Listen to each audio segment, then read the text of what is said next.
Hi everyone, my name is Ryan and my group members' names are Michael and Ben. And for our research project, we are exploring equitable assessment. When discussing the issue that we wanted to cover as a group for our action research project, we gravitated towards asking questions that were relevant to having a greater reach as educators. This means looking at the current methodological approaches and norms that we have encountered in our educational experiences and brainstorming areas for improvement. Our discussion became centered around assessment and how success and achievements are measured in Ontario schools. There has been a greater push for equity in Ontario education, and even with this progress in mind, we felt that there are many vulnerable and at risk students that face bias due to traditional grading practices and methods of assessment. We had a general idea of what groups were disproportionately impacted by an education system that was rooted in colonialism and rewarded Western values above others. The next step would be to compile valid sources with statistics that would paint a concrete and accurate picture. Further, our purpose was to both examine the current forms of assessment and to implement alternative methodology that offers greater equity and meets the needs of all students. This means meeting the needs of ELL students, those with exceptionalities, and students that come from lower socioeconomic and diverse backgrounds. Our literature was crucial in developing a greater understanding of the historical context for the framework of the education system in Canada, which was intended to reinforce systemic bias within society and reward Eurocentric values. This institutional bias still exists today, despite the progress that has been made with recent efforts to provide a greater degree of equity within schools. The resources we consulted reinforce the idea that the methodological nature in which assessments are conducted often create a disparity in the achievement of students in vulnerable or historically marginalized groups. Students from lower socioeconomic backgrounds or English language learners have some form of learning exceptionality or come from diverse backgrounds often underperform on assessments. This is an observable aspect of what is often referred to as the achievement gap, which exists between historically marginalized groups and the dominant populations within a society. Many times, the underperformance or gap in scores is due to a lack of ability to clearly express their understanding of what is being assessed, rather than a lack of understanding itself. This is supplemented with the fact that many statistics for secondary test scores do not accurately depict the performance of many of the students within these groups, as they do not progress to this level due to insufficient support or frustration. Understanding this notion demonstrates the need for additional support and a running record of what accommodation students require to perform to their full potential.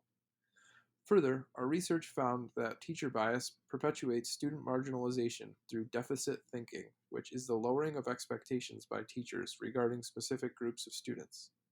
An effective method in eliminating bias in assessment found in our resources was collaborative marking, which will be covered more in detail as our presentation moves into our intervention plan. The fundamental values that guided the development of our research question were equity, diversity, and cultivation of student interests.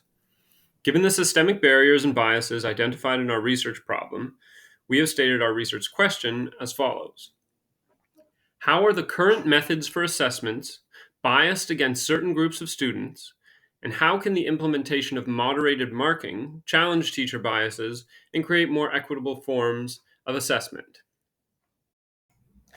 Participants in this study should include multiple teachers of same grade classes.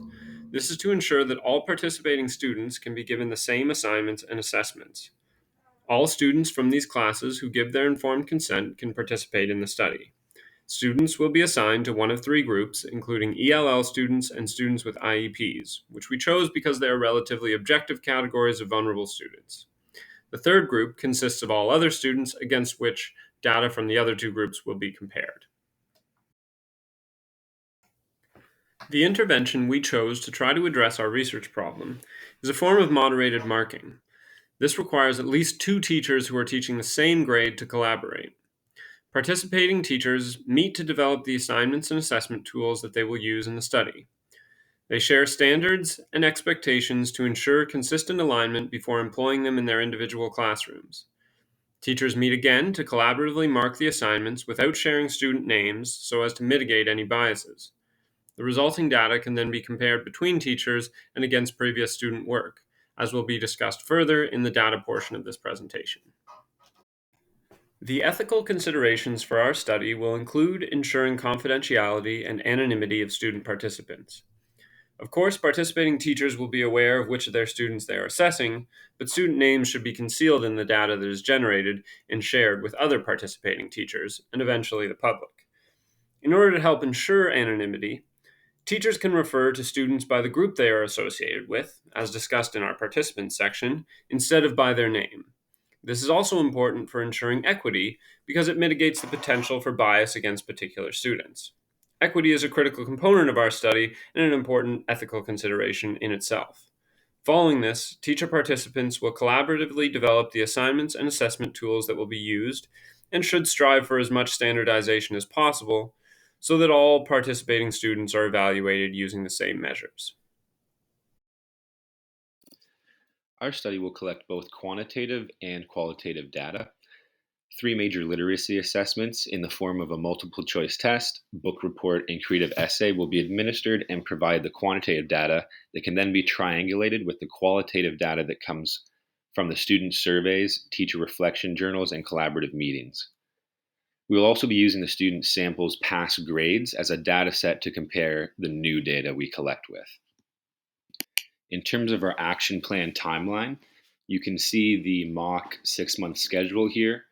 It begins with the collection of the students' past grades with that report card at the beginning there, as well as an initial student survey to collect some qualitative data at the outset. And then at the end, at Friday there, at the end of each week, you see the teacher reflection journal there, as well as the collaborative meeting. So those are going to be taking place every week. And then at each 2-month interval, we have one of the major literacy assessments going on, followed by a student survey, again, to collect that qualitative data after, and followed by the teacher reflection and collaborative marking and meeting at Friday. And this would continue throughout the 6 months until the data collection was over and data analysis would then begin.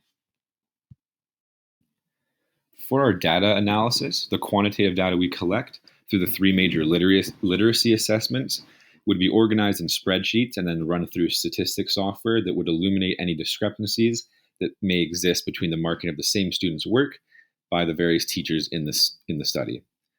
Also, the distribution of grades across a sample would be compared to the previous grades of those students.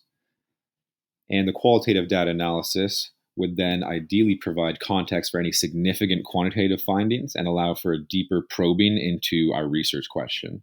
The teacher reflection journals would be coded into relevant themes and categories, and then recorded collaborative meetings would be transcribed verbatim and coded in the same manner as the reflections. These major themes and findings would be discussed at length in a final report.